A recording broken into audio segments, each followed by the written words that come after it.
Election नहीं लड़ा किसी ने, सियासी बयान नहीं दिया, बसीरत के साथ कौम की रहनुमाई की। आसिफ साहब ने खत लिखा था, जवाब आया है कि बेशक मुफ्ती मोहम्मद इस्माइल कासमी साहब ने जामे मस्जिद के मसल्ले पर बैठकर जामे मस्जिद के मिंबर से जो कुछ कहा है, बिल्कुल मदनी ने जो कुछ किया जमीयत के काज से, जमीयत के प्लेटफॉर्म से, आप उनके पांव के नाखून के बराबर भी नहीं पहुंच सकते। मौलाना महमूद मदनी पर आपको तनकीद करने का कोई बहुत ही अदब और एहतराम के साथ मैं अली जनाब हाफिज अनीस हजरत साहब से गुजारिश करता हूं, जोरदार तालियों से आप उनका इस्तकबाल करें।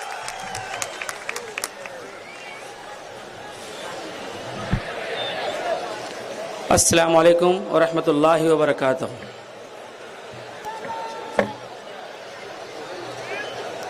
औज़ु बिल्लाहि मिनश शैतानिर रजीम, बिस्मिल्लाहिर रहमानिर रहीम। नहमदुहु व नुसल्ली अला रसूलिहिल करीम, अम्मा बाद।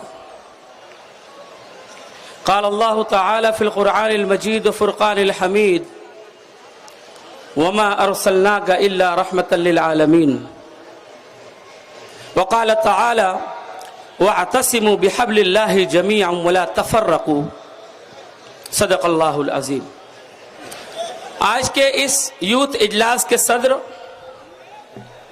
हमारे प्यारे कायद आसिफ शेख रशीद साहब, मंच पर मौजूद तमाम ही जिम्मेदारान, बुजुर्गों और नौजवान दोस्तों, मैंने एक आयत पढ़ी है अल्लाह के रसूल सल्लल्लाहु ताला अलैहि वसल्लम के बारे में। कुरान कह रहा है कि हमने आपको सारे आलम के लिए रहमत बनाकर भेजा है। हुजूर सल्लल्लाहु ताला अलैहि वसल्लम जब इस दुनिया के अंदर तशरीफ लाए तो हुजूर की वजह से अल्लाह तबारक व तआला की रहमत ने इस दुनिया को ढांक लिया। हर खास व आम, चरिंद परिंद, हर किस्म की मखलूक, हर इंसान के लिए अल्लाह तबारक व तआला ने हुजूर पाक सल्लल्लाहु ताला अलैहि वसल्लम को रहमत बनाकर इस दुनिया के अंदर भेजा।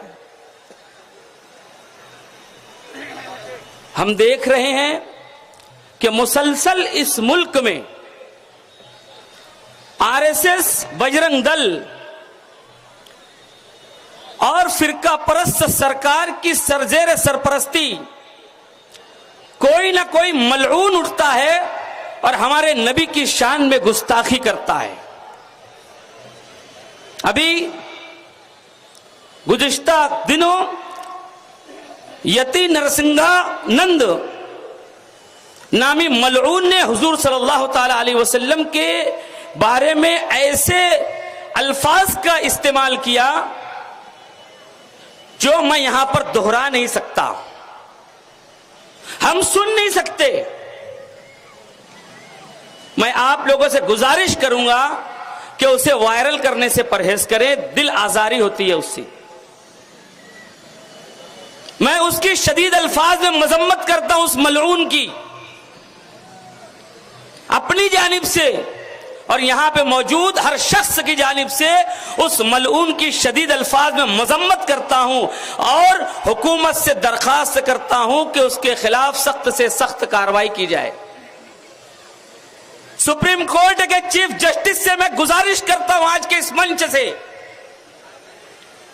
कि स्वामी यति नरसिंहानंद के खिलाफ चीफ जस्टिस ऑफ इंडिया बजाते खुद एक्शन लेते हुए उसके खिलाफ नोटिस जारी करे और अवाम के हित में उसके खिलाफ एफआईआर दर्ज करने का हुक्म सादिर करे और उसे कानून और अदालत के दायरे के अंदर खींच के लाए और उसे करार वाकई सजा दी जाए। ऐसे हालात हैं मुल्क में, किसकी तरफ देखना?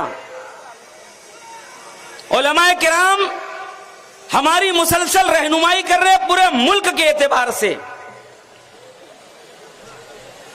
हमें सही और सीधा रास्ता बताया जा रहा है।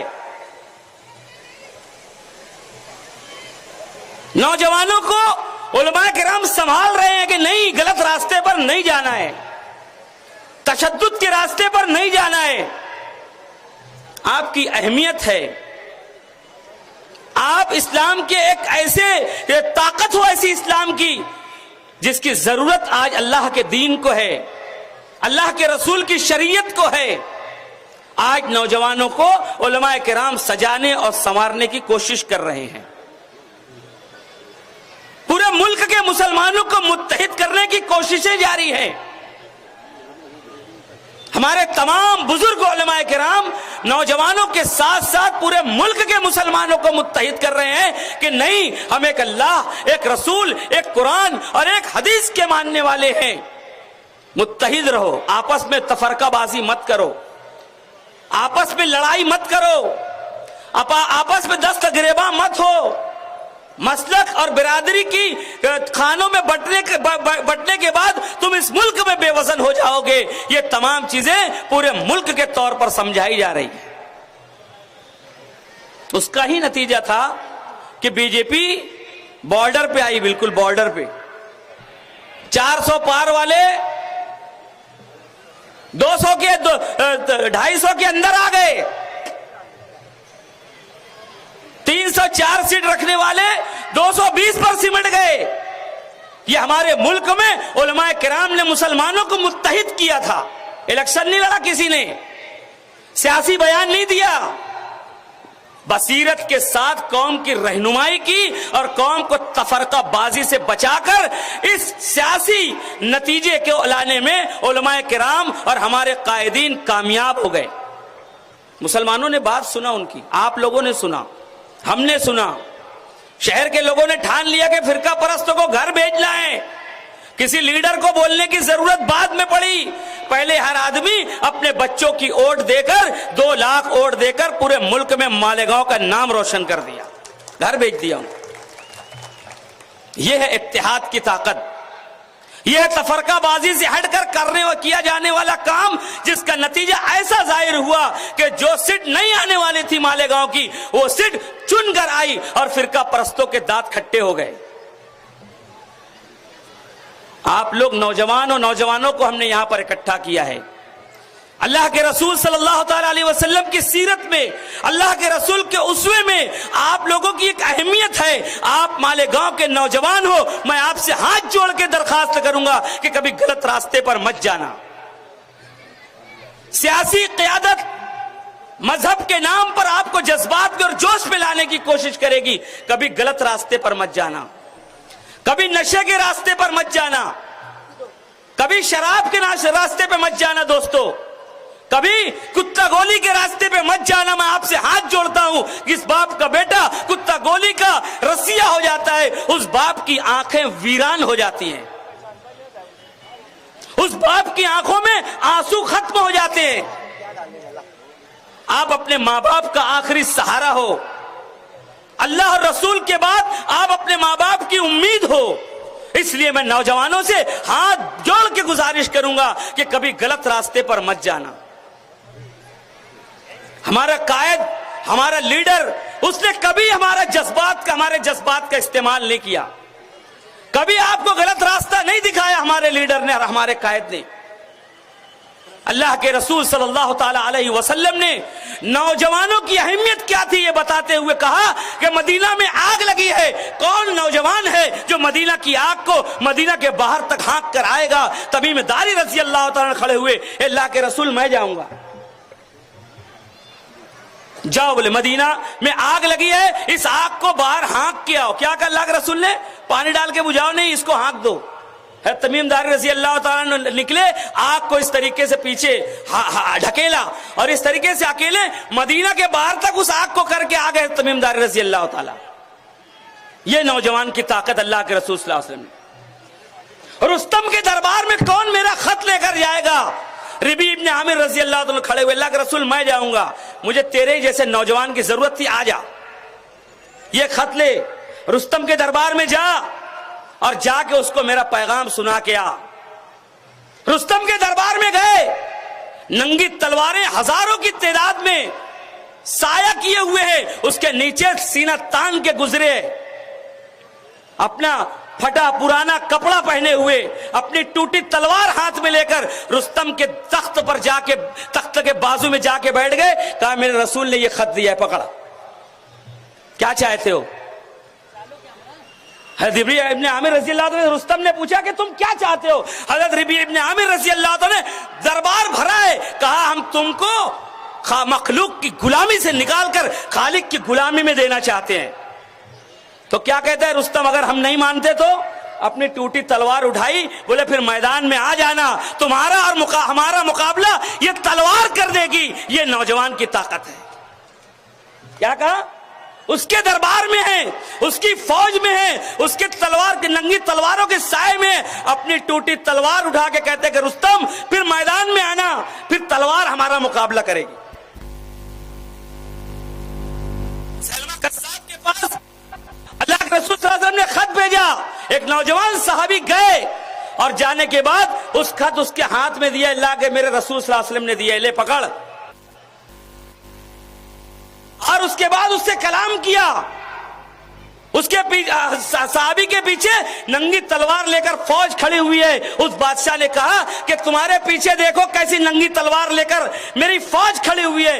कहने लगे कि मैं जब घर से निकला था ना, मेरी 9 बेटियां हैं, उनको पलट के नहीं देखा था, तो तेरी फौज को पलट के मैं क्या देखूंगा। ये नौजवान की ताकत है। और आप लोगों को निशाना पक्का करने की तरबियत दी जा रही है। क्या कहा जा रहा है? निशाना पक्का। कोई भी कौम हो, उसका सोशलाइजेशन जब होता है नौजवान का, तो अपने कायद और अपने लीडर को देखकर उसके जैसा बनने की कोशिश करता है। मगर हमारे शहर की मजहबी क़यादत, हमारे शहर का मजहबी लीडर हजरत मौलाना मुफ्ती मोहम्मद इस्माइल कासमी साहब कहते हैं कि मेरे पास बंदूक है, मेरे पास सर्विस वाला रिवॉल्वर है, मेरे पास लाइसेंस वाला रिवॉल्वर है और मेरा निशान बहुत पक्का है। ओलंपिक में जाओ ना, इलेक्शन में क्या करने आए?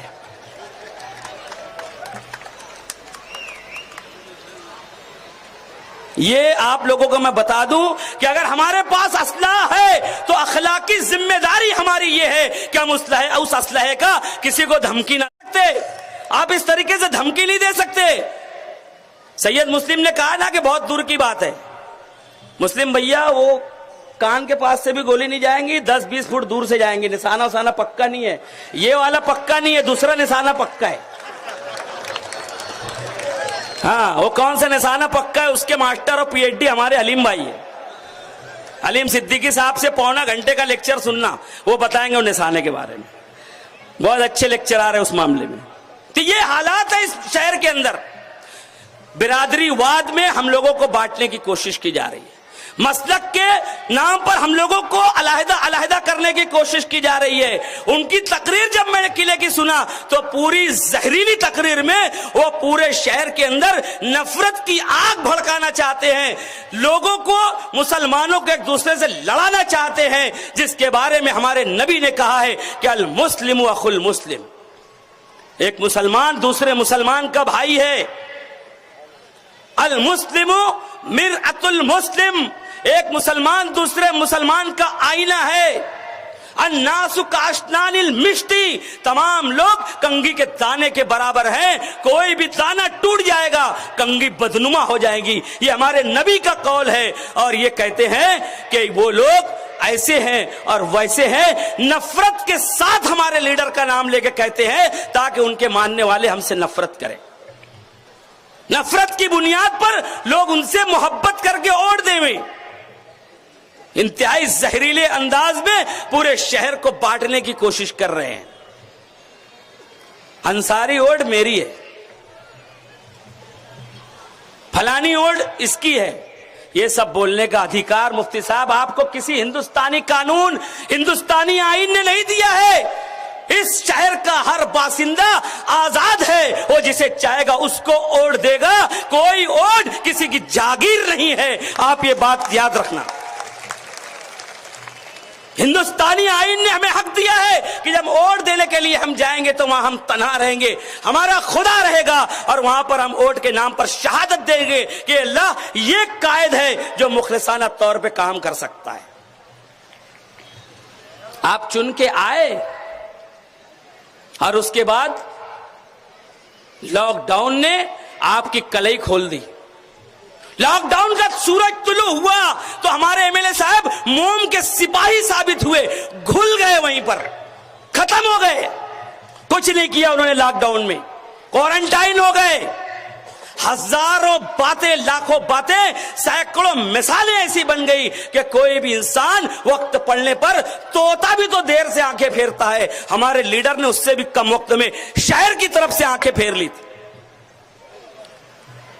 शहर को गुनहगार बनाने के रास्ते पर लेके जा रहे हैं। जातियात पर बात कर रहे हैं। मस्जिद के मिंबर से कुरान पाक के सामने जामे मस्जिद के मसल्ले पर बैठकर जातियात पर बात कर रहे हैं। ये बातें मैं आपसे कहना चाहता हूं कि क्या ये कुरान की तौहीन नहीं है? क्या ये जामे मस्जिद की तौहीन नहीं है? क्या ये जामे मस्जिद के मसल्ले की तौहीन नहीं है? हर इंसान का अलग अलग खाना होता है काम करने का। मैं भी जमीयत उलमा सुलेमानी चौक का नायब सदर हूं, मगर जब मैं जमीयत के प्लेटफॉर्म पर होता हूं, अल्लाह गवाह है, मैंने कभी वहां पर उस प्लेटफॉर्म पे सियासत नहीं की। कभी मैंने अपना सियासी नजरिया जमीयत के प्लेटफॉर्म से किसी अपने बाजू में बैठे हुए साथी के ऊपर थोपने की कोशिश नहीं की। जमीयत के दफ्तर में कोई भी सियासी लीडर आता है तो बहैसियत नायब सदर मैं उसका इस्तेकबाल करता हूं। मैंने कभी वहां पर अपनी सियासी दुकान और सियासत चमकाने की कोशिश नहीं की। अभी पिछले दिनों सुलेमानी चौक में, सुलेमानी मस्जिद में वक्फ के ताल्लुक से इजलास चल रहा था। मेरे हाथ में माइक था, सोलार के बारे में किसी ने सवाल किया तो मैंने माजरत कर ली और जवाब नहीं दिया। मैंने दे सकता था जवाब। यह मंच दूसरा है, यह प्लेटफॉर्म दूसरा है। मेरी अखलाकी अकदार ये कहती हैं कि मैं अपनी हर चीज को अलग अलग रखूं। इमाम की जगह पर इमाम रहो, आलिम की जगह पर आलिम रहो, मुफ्ती की जगह पर मुफ्ती रहो, मुफ्ती मोहम्मद इस्माइल कासमी साहब, और सियासी लीडर की जगह सियासी लीडर रहो। हर चीज को घाल-मेल करने की जरूरत नहीं है, इसकी इजाजत शरीयत भी नहीं देती। वहां से कह रहे हैं बोले जुम्मा को सब जलसे में आना, मुसल्ले पे बैठ के बोल रहे, बोले नानी का दूध याद दिला दे। मुसल्ले पे बैठ के बोल, अरे मैं क्या बोलूं अब यार इसके बारे में। मौलाना महमूद मदनी पर तनकीद किया। जमीयत के यूनिट है जो पूरे मुल्क के अंदर 80% यूनिटों के सदर मौलाना महमूद मदनी है, पूरे मुल्क के सदर जमीयत उलमा हिंद, और उनके खिलाफ बात कर रहे हैं। एक तरफ जमीयत में, जामे मस्जिद में, और दूसरी तरफ जमीयत की हिमायत में और जमीयत की अफादियत में जलसा ले रहे हैं। इसको मैं समझ नहीं पा रहा हूं कि करना क्या चाहते हैं मोहतरम। इतना खौफ है, इतना डर है। हमारे लीडर को देखो, अपने बलबूते पर आपकी मोहब्बत में कसौटी पर आया और यहां पर अंसार जमात खाने का ग्राउंड भर दिया। आप भी आओ मैदान में, मर्द के जैसे आओ और मर्द के जैसे सियासत करो। ये क्या जमीयत की आड़ में छुपकर लोगों का मजहबी इस्तेहसाल कर रहे हैं? आओ ना मर्द की जैसे सियासत करने। ये मेरा लीडर है, कसौटी पे उतरा, अंसार जमात खाने में पैगाम दिया नौजवानों को कि आओ। ये अंसार जमात खाने का ग्राउंड भर गया। आपको जरूरत क्यों पड़ रही, इतना खौफ क्यों है? खालिद हाजी एक आम इंसान है यार, सादा बंदा है, वो एक आम इंसान है। वो बेचारा कभी किसी को कोई चीज ऐसी टेढ़ी बेढ़ी करता नहीं ना, बोल उसके पीछे पड़ गया। कमाल है, इतना डर रहा है उससे, इतना खौफजदा हो रहे खालिद हाजी से। अरे भाई इतने खौफजदा मत बनो। आप 5 साल थे ना, एमएलए हो ना, और आपने काम किया है ना। आओ ना मैदान में आओ, काम की बुनियाद पे बात करो, तामीर की बुनियाद पे बात करो ना, मर्द की जगह सियासत करो ना। जमीयत उलमा की आड़ में छुपकर अपनी सियासी रोटी सेक रहे हो। तंजीम आइम्मा और हुफ्फाज ने खत लिखा है, खत आसिफ साहब ने खत लिखा था, जवाब आया है कि बेशक मुफ्ती मोहम्मद इस्माइल कासमी साहब ने जामे मस्जिद के मसल्ले पर बैठकर जामे मस्जिद के मिंबर से जो कुछ कहा है, बिल्कुल वो एक आलिमाना शान के खिलाफ है, आलिमाना विकार के खिलाफ है। यह फैसला शहर के उलमा ने दिया है, शहर के आइम्मा ने यह फैसला दिया है कि हमारे लीडर की सच्चाई है। तो मस्जिद में बैठ के तंबीह दी जा रही है, मस्जिद में बैठ के रुसवा हो रहे हो, और हमारे लीडर को मस्जिद में बुलाकर इस्तेकबाल किया जा रहा है। आ जाओ मैदान में। मेरे कने चक्कू है। कमाल है यार दोस्तों, ये अच्छी बात नहीं है। तुम्हारा शौक असलहा है तो बराबर अपने वास्ते रिवॉल्वर के लिए अरीजा किया और उसके बाद सब कुछ इंस्ट्रक्शन करवाया, रिवॉल्वर खरीद के अपना शौक पूरा कर लिया। शहर के वास्ते क्या किया ये तो बताओ। कौन तुमको गर्दन काटने आ रहा था? तुम्हारे ऊपर कितना कातलाना हमला हुआ? क्या जरूरत थी तुम्हें असलहे की? गुंडे हम हैं, गुंडे हम हैं ये बोलते हैं वो, और असला इनके पास है, बंदूक लाइसेंस वाली उनके पास है, और गुंडे हमें मशहूर कर रहे हैं। अरे हमारा लीडर तो वो है जिसने किसी को एक धक्का नहीं मारा, किसी को एक तमाचा नहीं मारा, किसी को गाली नहीं दी, वो हमारा लीडर है। और आपने हमारे आमिर मलिक को गाली दी है, उसका ऑडियो मौजूद है। हमारे लीडर का ऑडियो मौजूद नहीं है, गाली देने का, धमकी देने का ऑडियो नहीं है हमारे लीडर का। तो गुंडा कौन है ये शहर तय करेगा, शहर फैसला करेगा कि गुंडा कौन है। जमशेद को भी दम दिए थे, कुरान की तौहीन, मस्जिद की तौहीन, ये शहर बर्दाश्त नहीं करेगा। और अभी तो इतने डरे हुए दोस्तों कि मैं समझता 90-94 सीट है कारपोरेशन में, 200 सीट का टिकट बांट दी, 200 टिकट फाइनल हो गया। हमारा सफीक बॉक्सर बोलता है, बोले एक पेंसिल दूर अब्बल, बोले उनके पास एक पेंसिल है दूर अब्बल है, कोई का मालूम नहीं है। इधर एक फाइनल करा दिन, उधर होगा मिटावा दिन, एक पेंसिल दूर अब्बल, और 200 टिकट बढ़ गया, और पैसा भी एडवांस हो, क्या बोलते उसको, हाँ बोले टोकन, हाँ टोकन, बोले टोकन दे दे फिर बाद में देखेगा, कोई बोलना मत, थोड़ा पक्का है। इतना टोकन ले लिया है, इतना टोकन ले लिया है कि अभी टोकन में 200 लोग हो गए। और शहर के वो लोग जो उनकी ओर से चुन के आना चाहते, उनको पता नहीं है कुछ। तो मौलाना महमूद मदनी साहब पर जो मुफ्ती मोहम्मद इस्माइल कासमी साहब ने इल्जामात लगाए हैं, बोहतान बांधा है, मैं जमीयत का मशवरा नहीं है इसलिए वहां खामोश था, मगर यहां मैं आजाद हूं। मुफ्ती मोहम्मद इस्माइल कासमी साहब के उस बयान की शदीद अल्फाज में मजम्मत करता हूं, और एक आलिम दीन के ऊपर झूठा इल्जाम लगाने पर उनको मजम्मत का निशाना बनाते हुए इसकी मैं अपील करता हूं और उनको चैलेंज करता हूं कि आपको माफी मांगना है। आप माफी मांगो मौलाना महमूद मदनी के बयान के बारे में। हमारे लिए हमारे उलमा सब कुछ है, हमारे लिए हमारे कायद सब कुछ है। मौलाना महमूद मदनी ने जो कुछ किया जमीयत के काज से, जमीयत के प्लेटफॉर्म से, आप उनके पांव के नाखून के बराबर भी नहीं पहुंच सकते। मौलाना महमूद मदनी पर आपको तनकीद करने का कोई हक नहीं है, इसे रिकॉर्ड पे लिया जाए।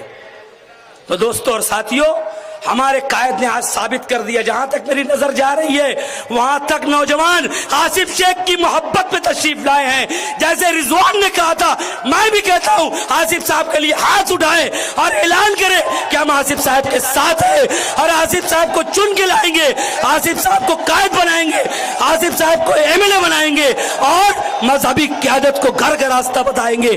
खुदा हाफिज, अस्सलाम वालेकुम।